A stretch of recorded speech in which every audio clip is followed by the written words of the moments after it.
नमस्कार good morning everyone Odia news channel रे आपण माननकु स्वागत जणाउछि।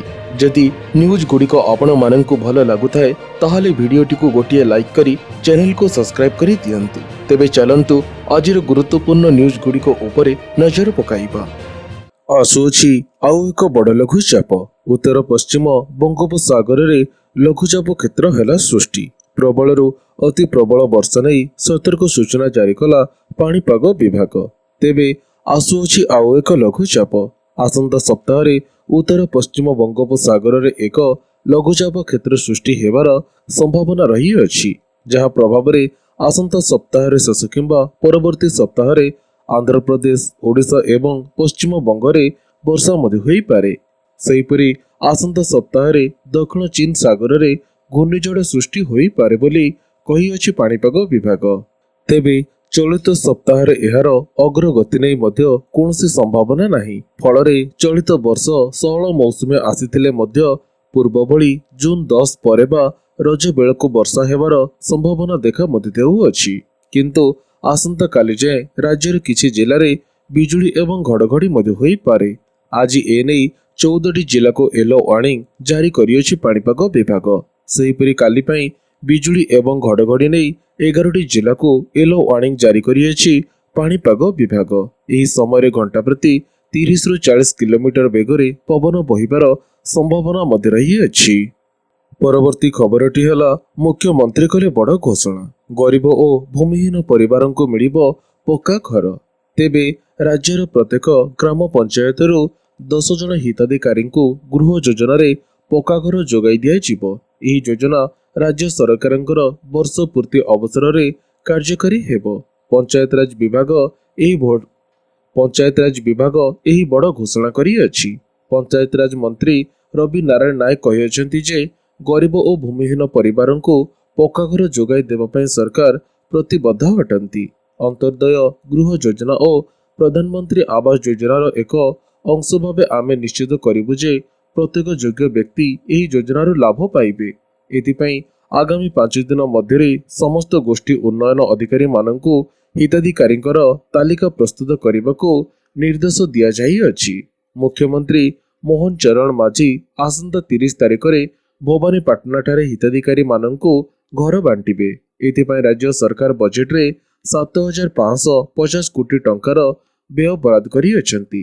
एही पदक्षेप गरीब और आर्थिक अनग्रसर परिवारक जीवन धारण रे उन्नति आनिबो बोली आशा करा जाउ अछि। सूचना योग्य जे राज्यर प्राय 22 लाख हिताधिकारी को पक्का घर जोगाई देबा पई सरकार लक्ष्य रखी अछंती, जो माने प्रधानमंत्री आवास योजना रे पंजीकरण रो वंचित होई अछंती सेमानंकु अंत्योदय गृह योजना अंतर्गत शामिल करा जिवो। यह सहित घर निर्माण पई 1,20,000 टंकार आर्थिक सहायता प्रदान करा जिवो।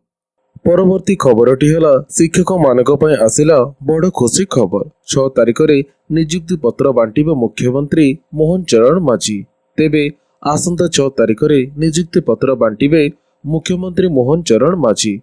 रेल ऑडिटोरियम रे नियुक्ति मेला हेबो। अनेक आशायी शिक्षक चाकरी पाइबा नै सूचना मध्य रही अछि।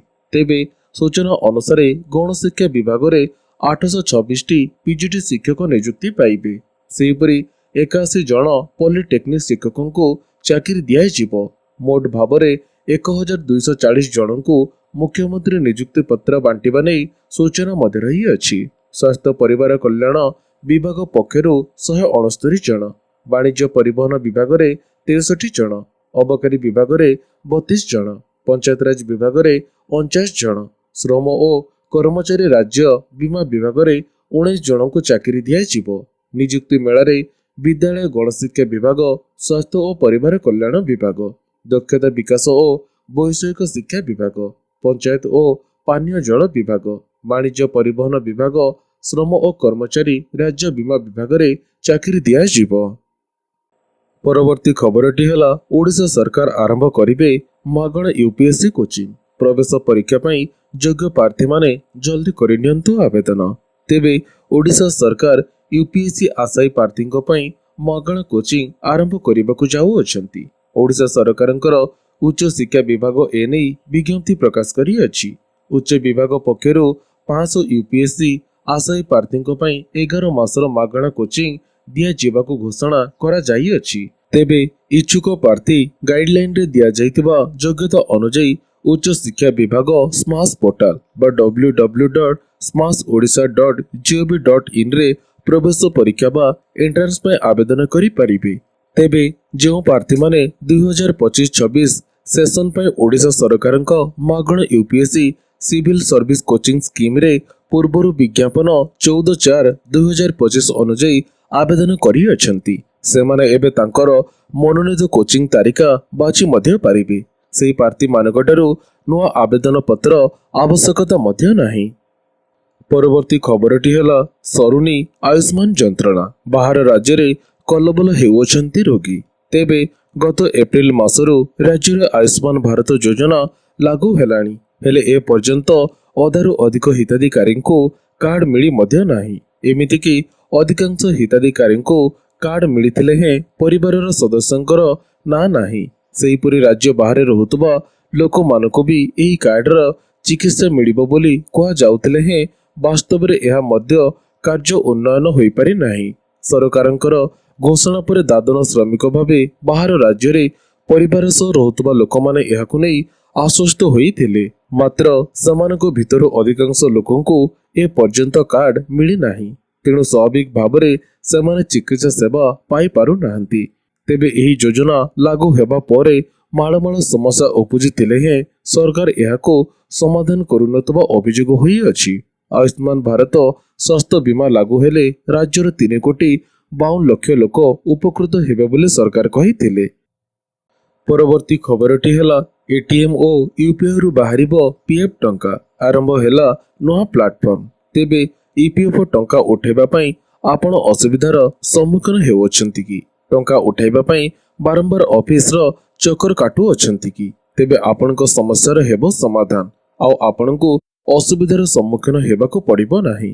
କାରଣ କର୍ମଚାରୀ ଭବିଷ୍ୟ ନିଧି ପାଣ୍ଠି ସଂଗଠନ ଏହାର ନୂତନ ପ୍ଲାଟଫର୍ମ ଇପିଏଫ୍ଓ 3.0 ଲଞ୍ଚ କରିବା ପାଇଁ ପ୍ରସ୍ତୁତି ଶେଷ କରିଅଛି। ନୂତନ ପ୍ଲାଟଫର୍ମ ଲଞ୍ଚ ହେବା ପରେ ଗ୍ରାହକମାନେ ଏପରି ସୁବିଧା ପାଇବେ ଯେ ସେମାନଙ୍କୁ ଆଉ ପିଏଫ୍ ଟଙ୍କା ଉଠାଇବା ପାଇଁ ଲମ୍ବା ପ୍ରକ୍ରିୟା ଦେଇ ଯିବାକୁ ପଡ଼ିବ ନାହିଁ। ନୂତନ ଇପିଏଫ୍ଓ ପ୍ଲାଟଫର୍ମ ଲଞ୍ଚ ହେବା ପରେ ଗ୍ରାହକମାନେ ଏଟିଏମ୍ ଏବଂ ୟୁପିଆଇ ମାଧ୍ୟମରେ ମଧ୍ୟ ଟଙ୍କା ଉଠାଇ ପାରିବେ। ଜୁନ 2025ରୁ ଆଉ ପିଏଫ୍ ଟଙ୍କା ଉଠାଇବା ପାଇଁ ଲମ୍ବା ପ୍ରକ୍ରିୟା ଦେଇ ଯିବାକୁ ପଡ଼ିବ ନାହିଁ। ଇପିଏଫ୍ ସଦସ୍ୟମାନେ ୟୁପିଆଇ ଏବଂ ଏଟିଏମ୍ ମାଧ୍ୟମରେ ତୁରନ୍ତ ପିଏଫ୍ ଟଙ୍କା ଉଠାଇ ପାରିବେ।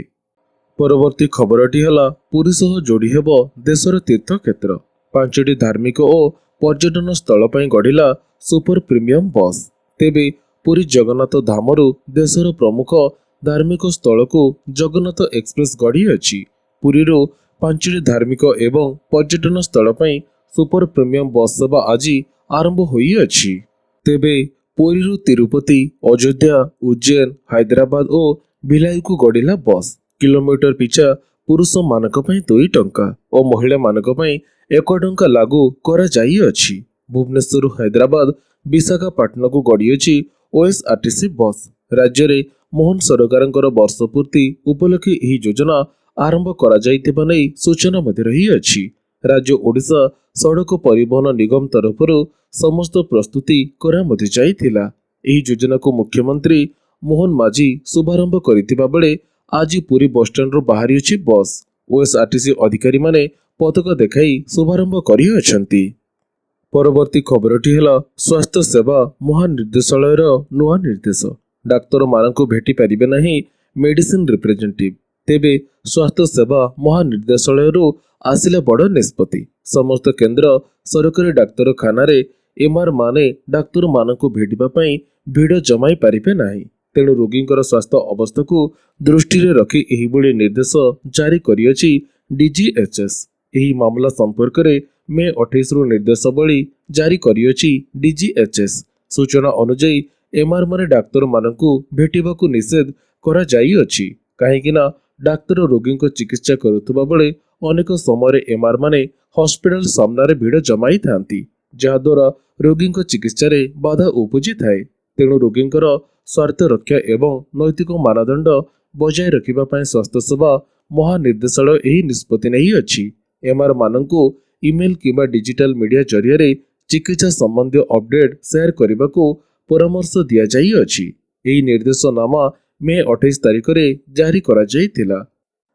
ପରବର୍ତ୍ତୀ ଖବରଟି ହେଲା ଆଧାର କାର୍ଡକୁ ନେଇ ଆସିଲା ବଡ଼ ଅପଡେଟ୍। ଆଧାର ପାଇଁ ନିଅନ୍ତୁ ନାହିଁ ଟେନସନ୍। 50 ଟଙ୍କାରେ ଅର୍ଡର କରନ୍ତୁ ଏଟିଏମ୍ ପରି ଆଧାର କାର୍ଡ। ତେବେ ଆଧାର କାର୍ଡ ଭାରି ଗୁରୁତ୍ୱପୂର୍ଣ୍ଣ ଦସ୍ତାବିଜ ଅଟେ। ଆଧାର ବିନା କୌଣସି କାମ ହେବା କଷ୍ଟକର। ହେଲେ ଏବେ ବି ଏମିତି ଅନେକ ଲୋକ ଅଛନ୍ତି ଯେଉଁମାନେ ଆଧାର କାର୍ଡ କରିନାହାନ୍ତି, ଯେଉଁଥିଲାଗି ସେମାନେ ଅନେକ ଅସୁବିଧାର ସାମ୍ନା କରନ୍ତି। ତେବେ ଜନସେବା କେନ୍ଦ୍ରରେ ଘଣ୍ଟା ଘଣ୍ଟା ଲାଇନରେ ଛିଡ଼ା ହେବା ପରେ ବି ଆଧାର କାର୍ଡ ହୋଇପାରୁନାହିଁ। ହେଲେ ଏବେ ଆଦୌ ଚିନ୍ତା କରନ୍ତୁ ନାହିଁ, କାରଣ ଏଣିକି ଘରେ ବସି ମାତ୍ର 50 ଟଙ୍କା ଖର୍ଚ୍ଚ କରି ନିଅନ୍ତୁ ଆଧାର କାର୍ଡ। ଅତି ଜରୁରୀ ଆଧାର କାର୍ଡ ଯେହେତୁ ଗୁରୁତ୍ୱପୂର୍ଣ୍ଣ କାର୍ଡ, ତେଣୁ କାଗଜର ପ୍ରିଣ୍ଟ ଆଉଟ୍ ବାହାର କରିବା ପରେ ସମସ୍ତେ ଲାମିନେସନ କରନ୍ତି। ହେଲେ ଏବେ ଆଉ ସେ ଟେନସନ୍ ରହିବ ନାହିଁ, କାରଣ 50 ଟଙ୍କା ଖର୍ଚ୍ଚରେ ଯେଉଁ ଆଧାର କାର୍ଡ ମିଳିବ ତାହା ଏଟିଏମ୍ କାର୍ଡ ପରି ରହିବ। ତେଣୁ ପାଣିରେ ପଡ଼ିଲେ ବି କିଛି ଖରାପ ହେବ ନାହିଁ। ପିଭିସି ଆଧାର କାର୍ଡକୁ ନେଇ ଏବେ ଭାରି ଚର୍ଚ୍ଚା, କାରଣ କୌଣସି ପରିସ୍ଥିତିରେ ଏହା ଓଦା ହେବାର ନାହିଁ କି ଭାଙ୍ଗିବାର ସମ୍ଭାବନା ମଧ୍ୟ ନାହିଁ। ତେଣୁ ଅତି ସହଜରେ ଏହାକୁ ଆପଣ ନିଜ ପାଖରେ ରଖି ମଧ୍ୟ ପାରିବେ। ଘରେ ବସି ପିଭିସି ଆଧାର କାର୍ଡ ପାଇଁ ଆପଣ ଆବେଦନ ମଧ୍ୟ କରିପାରିବେ। ପରବର୍ତ୍ତୀ ଖବରଟି ହେଲା ବେକାବୁ ହେଲାଣି କରୋନା, ହେବ କି ପୁଣି ଲକଡାଉନ? ତେବେ ଭାରତରେ ପୁଣି ବେକାବୁ ହେଲାଣି ମହାମାରୀ କରୋନା। ଦିନକୁ ଦିନ ଦେଶରେ ବୃଦ୍ଧି ପାଉଅଛି କରୋନା ମାମଲା। ଗତ 24 ଘଣ୍ଟା ମଧ୍ୟରେ ଏହି ମହାମାରୀ ପୁଣି 5 ଜଣଙ୍କର ମୁଣ୍ଡ ନେଇଅଛି। ଏହାସହ 4000 ପାର କରିଅଛି ସକ୍ରିୟ ମାମଲା। ଏହି ମୃତ୍ୟୁ କେରଳ, ମହାରାଷ୍ଟ୍ର, ତାମିଲନାଡୁ ଏବଂ ପଶ୍ଚିମବଙ୍ଗରେ ହୋଇଅଛି। କରୋନାର ମୃତ୍ୟୁ ହୋଇଥିବା ଏହି 5 ଜଣ ବ୍ୟକ୍ତି ପୂର୍ବରୁ କୌଣସି ନା କୌଣସି ରୋଗରେ ପୀଡ଼ିତ ଥିଲେ। ସ୍ୱାସ୍ଥ୍ୟ ମନ୍ତ୍ରାଳୟ ଅନୁଯାୟୀ ଦେଶରେ କୋଭିଡ-19ର ସକ୍ରିୟ ମାମଲା 4026କୁ ବୃଦ୍ଧି ପାଇଅଛି। ମହାରାଷ୍ଟ୍ରରେ କୋଭିଡ-19ର 59ଟି ନୂଆ ମାମଲା ସାମ୍ନାକୁ ଆସିଅଛି, ଯାହା ମଧ୍ୟରୁ 20ଟି କେବଳ ମୁମ୍ବାଇର। ମହାରାଷ୍ଟ୍ରରେ 800 ପାର କରିଅଛି କୋଭିଡ-19 ମାମଲା। ତେବେ ଏହି ସମୟରେ ଯେଉଁମାନେ କରୋନା ଟିକା ନେଇନାହାନ୍ତି, ସେମାନେ ଟିକା ନେବା ଜରୁରୀ ମଧ୍ୟ ଅଟେ। କରୋନା ମାମଲା ବୃଦ୍ଧି ସତ୍ତ୍ୱେ ସ୍ୱାସ୍ଥ୍ୟ ଅଧିକାରୀମାନେ ଲୋକମାନଙ୍କୁ ଭୟଭୀତ ନ ହେବାକୁ ନିବେଦନ ମଧ୍ୟ କରିଅଛନ୍ତି। ତେବେ ମୁଁ ଆଶା କରୁଅଛି ଆଜିର ଏହି ଗୁରୁତ୍ୱପୂର୍ଣ୍ଣ ନ୍ୟୁଜ୍ ଗୁଡ଼ିକ ଆପଣମାନଙ୍କୁ ନିଶ୍ଚିତ ଭାବରେ ଭଲ ମଧ୍ୟ ଲାଗିଥିବ। ତେବେ ପୁଣି ଦେଖାହେବ ଏହିଭଳି କିଛି ଲାଟେଷ୍ଟ ଅପଡେଟ୍ ସହିତ। ସେତେବେଳେ ପର୍ଯ୍ୟନ୍ତ ବିଦାୟ ଦିଅନ୍ତୁ। ଜୟ ଜଗନ୍ନାଥ।